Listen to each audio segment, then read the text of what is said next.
Hi, and welcome back to Football Made Simple. Despite winning back-to-back La Ligas, a Copa del Rey, and the Copa de España, it came as a surprise to no one when Ernesto Valverde was sacked.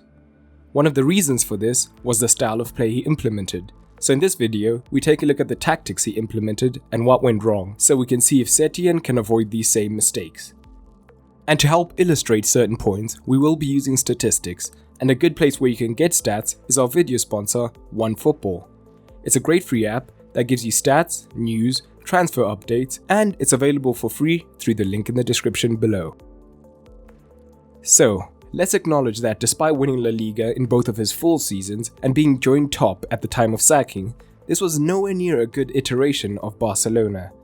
In his first season, he achieved 93 points, which was higher than Enrique's last two seasons. But in the next season, he only achieved 87, and this season, they were on course for just 80. A notable decline. When looking at their expected points, the drop-off becomes clearer, as they have reached nowhere near the prior levels.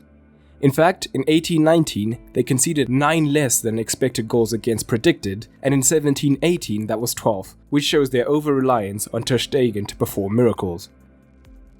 Comparing historical performance also tells us a lot. Comparing all Barcelona teams since 14-15, his first season tallies well. However, the following two are 5th and 6th out of those 6 seasons.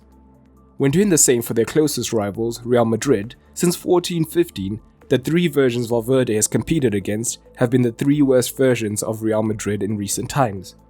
This may explain why, in the Champions League, where teams were performing to their usual level, Barcelona didn't progress far, allowing historic comebacks in back-to-back seasons.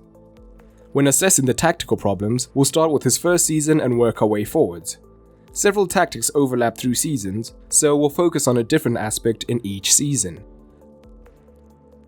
Valverde took over in 17-18 from Enrique, who had also been very successful, but had faced many criticisms of also leaving the Barcelona DNA, as he had leaned away from the possession-heavy style in favor for a quicker, more transition-heavy style. But in the time before Valverde took over, the club lost 2 major players who would affect the way his team played, with those players being Dani Alves and Neymar.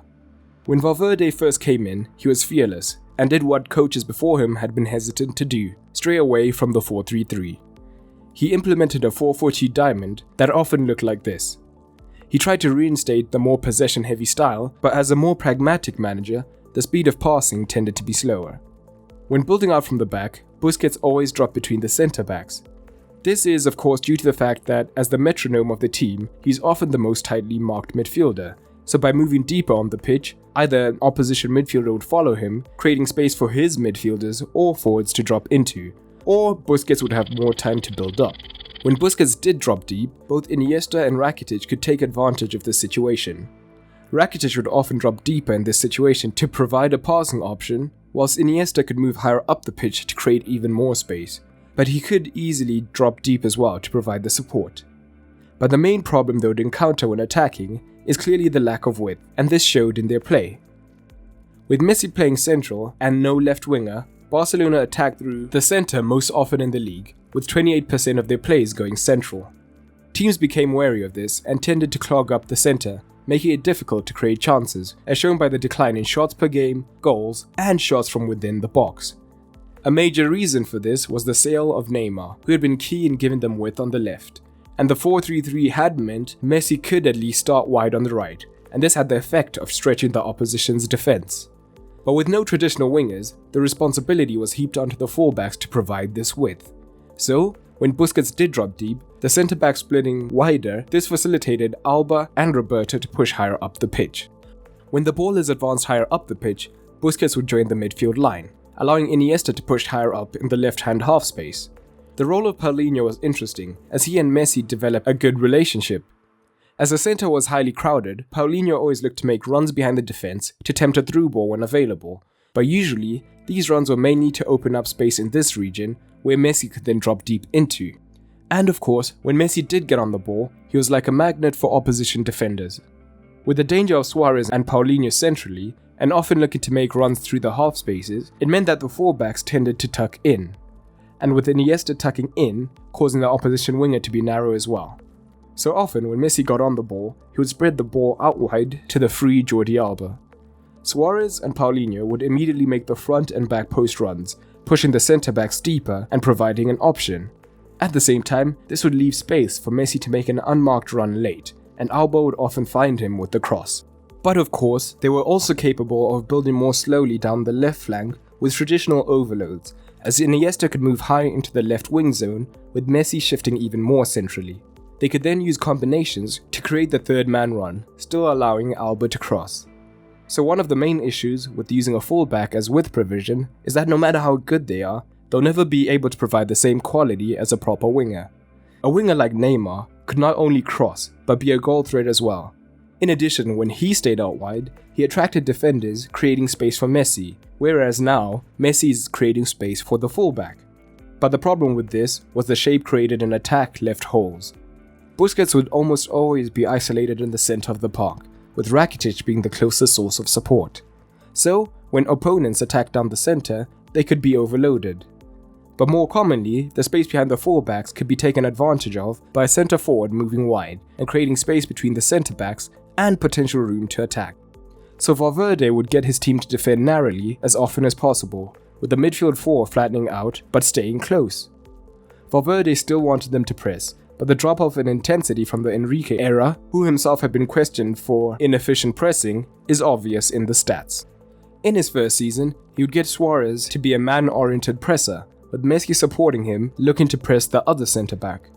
The hope was that this would mean when the ball was squared, Messi's pressure could force an errant pass, or the centre-back would instead go wide and then allow Barcelona to close down the wing. They at times faced problems with this press, as a narrow midfielder wouldn't be able to get to the fullback as quickly as a traditional winger would have been able to, thus allowing the opposition to progress down the wing. And if they spread out their midfield to counter this, they could face a 3 versus 2 mismatch in the centre. In addition, Piqué could be caught out when the line was pushed high due to the lack of pace on recovery. When 18-19 rolled round, Valverde had shifted back to the 4-3-3, with Coutinho out on the left wing. This didn't cure their lack of width. In fact, they depended on it even more, but will focus on the right-hand side. In this season, they built up in a more controlled manner, but a lack of a true Dani Alves replacement showed, as Sergi Roberto was still the chosen right-back. When Alves was around, Messi could more comfortably stay wide when he needed, because he knew he would never be isolated, as Alves was constantly providing a deep option, or more commonly, overlapping to provide a passing option, or just push the defense deeper to give Messi more space. But Roberto doesn't have the same athleticism or game awareness, as he isn't a natural fullback. He would rather drop deep and be a build-up option. In fact, when he can't get up in time to attack, he slots into midfield and allows Rakitic instead to combine with Messi. But Rakitic can never really provide an overlapping option either, so due to the potential of being tightly marked and isolated, Messi instead chooses to come central, leaving Roberto and Rakitic to provide the wide options. This is clearly a disadvantage, as neither of them is a natural threat to combine down the flank and create chances. Instead, their only function was to keep possession long enough to create a side overload, before eventually switching it to the now free Alba. It's interesting to note that the midfield three were more on-the-ball players, rather than off-the-ball ones who could make runs, and although great, none of them is necessarily a chance creator. However, when Messi comes in centrally, they also found the same problems with Coutinho and Messi, both wanting to occupy the same spaces. But with Messi being Messi, he usually took control of the situation, and as a result, Coutinho's influence was much more reduced. Not only that, but he still came central, meaning that the team continued to face the same problems as the prior season with a lack of width, showing a lack of adaptation. Defensively, they faced problems once again, as Busquets could be isolated, as Rakitic was often occupying this wide right position, trying to make up for the lack of width there. The stretched defensive midfield could then easily be penetrated on the break. Lastly, this season, Valverde stuck with the 4-3-3 with a front three of Griezmann alongside Messi and Suarez. Primarily, the midfield has been Busquets, De Jong, and one of Arthur, Vidal and Rakitic, or even Sergi Roberto. But what's truly concerning is that throughout the seasons, no matter who the club have brought in, their problems have remained largely the same, with a supposed 4-3-3 in attack and a 4-4-2 in defense. Griezmann, their star summer signing, has been spending large amounts of time in the defensive left midfield position.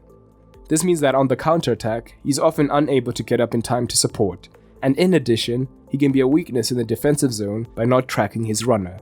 Their other big signing, De Jong, is quite clearly an outstanding and multifaceted midfielder.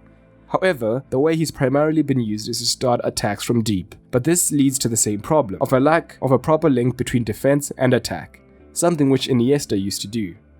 As a result, Messi once again has to take the majority of the creative burden. In addition, they face the same Coutinho problem, with Griezmann always wanting to drop and be in the ball in regions where Messi likes to do the same. Their dependence on Messi has been evident under Valverde. In the 2 seasons prior to him, Messi contributed to 38 and 39% of league goals through goals or assists, which was already a high amount. Since Valverde took over, that shot to 46, 54, and this season 40 despite missing several games. In addition, the injury of Suarez is emblematic of a Valverde problem. He was an inflexible manager, not only in terms of rarely changing styles or making substitutions, he also rarely rotated his squad. Ter Stegen, Alba, Piqué, Busquets, Rakitic, Messi and Suarez played almost every minute when they were available, leading to fatigue going later into the season, maybe why they collapsed in the Champions League. This could also lead to stress and muscle injuries, as evidenced by Suarez's injury. There are many more problems during the Valverde reign, not all of them his fault, but for today that's all we have time to cover. If you enjoyed it, a like and a subscribe would go a long way. And comment down below anything else you noticed from Valverde, and even more video suggestions. But that's all for today, and remember, keep it simple.